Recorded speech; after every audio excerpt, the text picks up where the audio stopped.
I've taken the time to put together the definitive guide for insurance, but I thought people could use more context.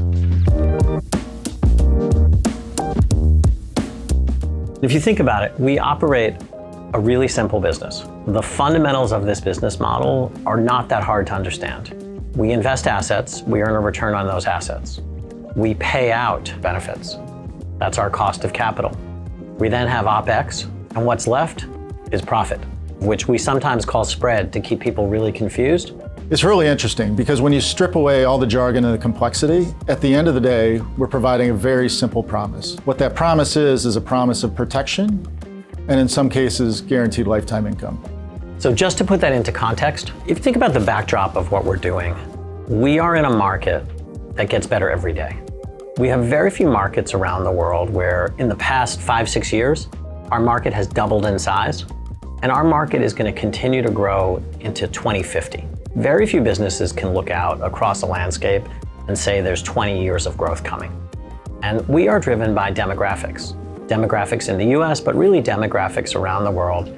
People need guaranteed retirement income. They need lifetime retirement income. They need the kinds of products that insurance companies historically have offered, but have been very inaccessible.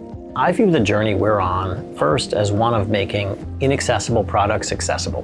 Going from literally a startup entity 17 years ago with no new business to the largest provider of organic growth in this industry has been an amazing journey and an amazing accomplishment. You think about insurance traditionally, and then what Athene and Apollo have really brought to the table in terms of changing the paradigm. The key in our business, as you know, we want to be an innovator, but not a risk taker. An insurance company is a terrible place to take credit risk. Not only is it not the right thing for consumers, but it's very capital intensive to hold risky assets. It is a terrible place to take equity risk. It is, on the other hand, a wonderful place to take liquidity risk. 95% of our portfolio is fixed income, of which 97% is investment grade. If the only thing you buy is public investment grade fixed income, you have no advantage over any other company in the industry. And so when we started, we recognized this gap, and we became the best originator of investment grade. The ability to originate investment grade fixed income is the key differentiator. And that's been the magic of the relationship between Athene and Apollo. Can you cut through some of the hype around private credit? I'd like to say these are two words that sound like they mean something, but actually mean nothing. Private and credit. Most people use the term private credit to refer to the below investment grade levered lending, which is associated with buyouts and other forms of transactions and below investment grade companies. And often people think because insurance companies own private credit that they own below investment grade levered lending, and nothing could be further from the truth. I know at Athene, our holdings of below investment grade levered loans round closer to 0 than to 1%. Private investment grade is not the same as what's happening in the headlines today when people talk about levered lending. Private investment grade is just investment grade. When I explain our business in the most global way to people, on the one hand, we have this insatiable need for retirement income in the US and around the world.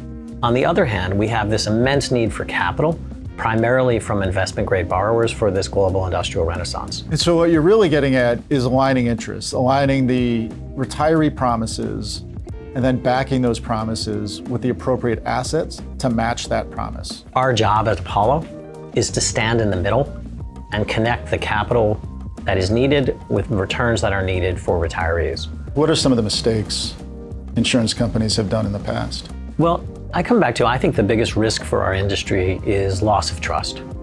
We are and should be a safe pair of hands, but our industry has been a source of trust. If I look at what's happened in almost every financial crisis or financial meltdown, the insurance industry has grown. People retreat from public markets, they retreat from stocks and bonds, and they move into things that have guarantees, particularly when rates are at a reasonable level over some historical basis.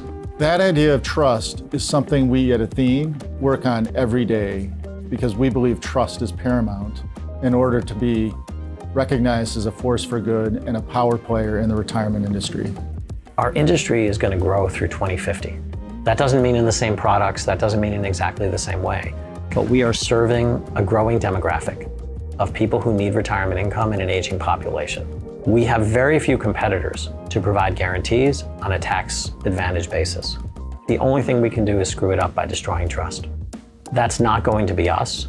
We will raise our voice at every point in time. We will explain, we will teach, we will visit regulators.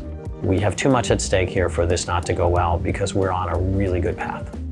I couldn't be more excited. If we think about our capital stack at Athene and the opportunity in front of us, I'm confident with our ability to invest not only from an asset standpoint, but invest in our business. We will systematically demystify retirement, take out all the acronyms, and make guaranteed lifetime income a reality. Who knew insurance was so exciting? We're going to make it that way.